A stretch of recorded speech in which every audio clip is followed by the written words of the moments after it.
Risk is different for different people. So back then, I figured, look, if this thing doesn't work, Bitcoin goes to zero, I would find another job very quickly. I can always find another job. And the chance of Bitcoin going to zero is zero. Bitcoin is not, like, Bitcoin is a technology that's evolving. So we've seen that with the internet. You know, there can be ups and downs with the companies performing well, not well, but the internet itself is growing. So technologies don't go away. Big technologies like Bitcoin, internet, the concept in our head. If we shut down internet today, there will be internet too, because we know how to do it now. This thing will not disappear. So once I figured that out, I was all in. So the risk would be like, you know, any company, etc., or any project I was involved with have some risks. I can always get a different job. CZ, CEO of Binance, in a fireside chat gives an update on the crypto market and what to expect in 2023 with Bitcoin and Binance. Within the interview, he explains why he originally invested in Bitcoin and why he has 100% conviction in the crypto space, and why he believes 2023 will be a pivotal year for the entire market. Despite the recent collapse of FTX, CZ still predicts a bull market to return in 2023. As of the recording, Bitcoin has seen a recent rally, currently trading just below $23,000, which CZ believes is just the beginning. Also, only a small percentage of my viewers are actually subscribed. If you enjoy finance content, consider subscribing or liking the video. It's free and you can always change your mind. I think my aha moment is probably going to be December 2013 in Las Vegas. There was a Bitcoin conference, maybe with like 100-something people, a very small conference. I came to learn about Bitcoin in mid 2013. So, and I've been reading about the white paper, downloaded the wallet, playing with it. There's much less material back then than there is now. I understood the technology, and I think well, it might work, but we need a community behind it. So that's why I went to a conference in December 2013. And at the time, the news headlines were all Silk Road, drug lords using Bitcoin, etc. But when you entered the conference, Vitalik was there, Matt Rozek was there. You know, it was a bunch of geeks, a bunch of kids, programmers, the developers, the bunch of really, really nice people. And then after that conference, I said, if this is a community that's behind it, I can do it. So that's why after that conference, I quit my job, started looking for a new job in the crypto industry, the Bitcoin industry back then. And then I sold my apartment and converted that into Bitcoin. So that's kind of my aha moment back then.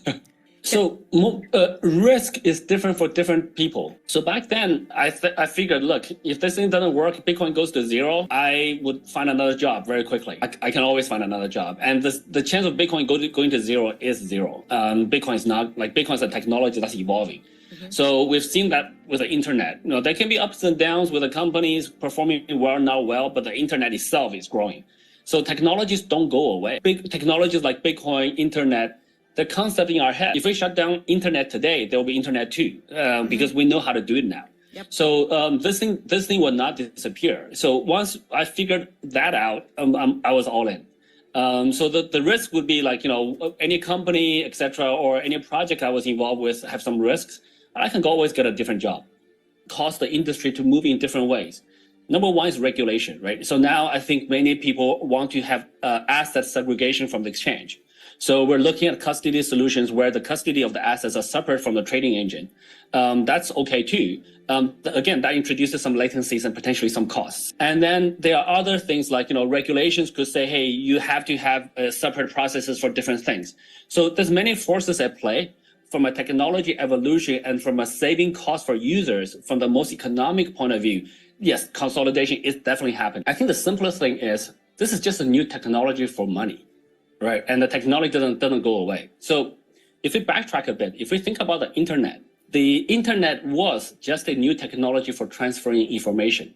That's all it is. It's just TCP/IP packets over the wire or over the air. And with that simple technology, we built this entire ecosystem out of it. There's social media, there's search, there's, you know, e-commerce, there's many things. We can't even really imagine the world without internet now. But that just comes from the technology to transfer information. And blockchain is a new technology to transfer value. So if internet deals with information, now we're dealing with money. This new technology is going to have much bigger impact than that technology that deals with money or with information. So I think the impacts are going to be quite big. And it's actually because the impacts are so big, we actually need to proceed slowly and carefully and steadily. so that we don't cause big disruptions. We can have small iterations, but big disruptions are bad. That's how I view it, how I conceptualize it. So it's not about any single coin. It's not about any single blockchain. It's not about any single exchange. It's the fundamental technology that's being evolved, and it will continue to evolve because there's hundreds of millions of people looking at this industry right now. You cannot erase the concept from people's heads. You'll just have to continue to evolve. So I'm very confident about the future prospects of blockchain technologies. So I had the privilege and the honor to meet with Ray Dalio maybe about 8 months ago. And I've met him like 4 or 5 times over the last 8-9 months. And when I first met him, before I first met him, I read his books about principles. But I was trying to write down my own principles. It was super difficult. It was very, very difficult to generalize your principles so that they handle special cases, etc. But after I met him, he gave me a tip that made me able to write them down. So that 2-pager that I had before I met him became a 20-pager. And then, so he was actually my inspiration and kind of coach helping me to write down my principles. It's a 20-page document now. It's on the Binance blog. If you search for CZ principles, you'll find it. I'm actually rewriting the second version. The content are mostly the same. There's some additions, and but I'm restructuring the document so that it's a simpler read. So yeah, very simple things like, there's simple things like always do the right thing, always be ethical. There's some controversial things like, never sign exclusive contracts, never enter into exclusive agreements. There's some weaknesses too. I don't give compliments that much. It's more stick than carrot. And many people give me feedback that might not be the best approach or the best principle. It's not a principle per se. It's just who I am. So I'm trying to improve on some of those things as well. Ok, mă auziți? Se aude? E ok pentru toată lumea? Așa, hai să reactivăm un pic. Da, se aude bine. Da, se aude. Așa. Deci dacă ar fi să rămânem cu ceva, acum ați văzut că el are și felul lui de a vorbi, uneori zici că parcă un pic se bâlbâie, se repete și de multe ori, dar un aspect foarte important ce pe toți a lăsat mască, ce am uitat și pe din lumea asta de influență, definește într-o modalitate total diferită. Nu este supra-mega tehnic, doar spunând că blockchain-ul este o nouă tehnologie de transfer de valoare și deosebirea între blockchain și internet este că acolo era transfer de informații. Ei, în blockchain avem și transfer de informație și transfer de valoare și avem de a face cu banii, pentru că în momentul când vorbim, de aceea este mare bătălie și există un proces chiar îndelungat, cum vorbim, de implementare, pentru că banii, da? Banii sunt bani. Orice poți să schimbi mult mai repede, dar când vorbim de bani, cu greu se poate face o tranziție rapidă, da? Un al doilea aspect foarte important ce este legat pe partea asta de valoare sunt datele. Este o mare bele acolo, da? Pentru că datele aduc banii pe domeniul ăsta. Și în blockchain există blockchain-uri ce sunt specializate pe date.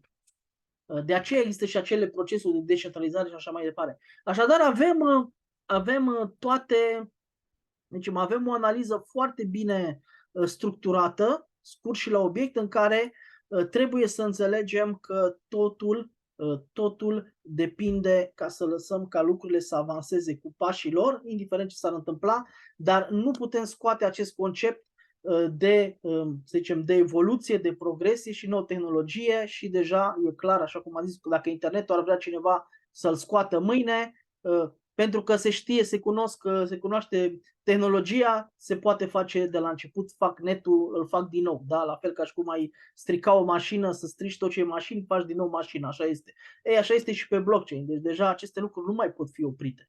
Și cu siguranță dacă cineva ar căuta să cauzeze pierderi colosale vor fi lucruri și mai puternice realizate. Și asta este marele potențial pe care îl avem. Iar către sfârșit am fost impresionat de acest aspect legat de principii. Da? Deci principii și unul dintre cele mai frumoase lucruri care noi le găsim în blockchain este transparența.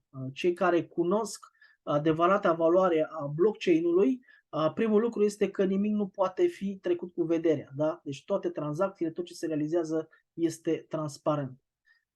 Acestea fiind spuse, ne bucurăm că, într-adevăr, avem câteva feedback-uri extraordinare de la oameni cu un foarte mare potențial și sunt aici pe termen lung.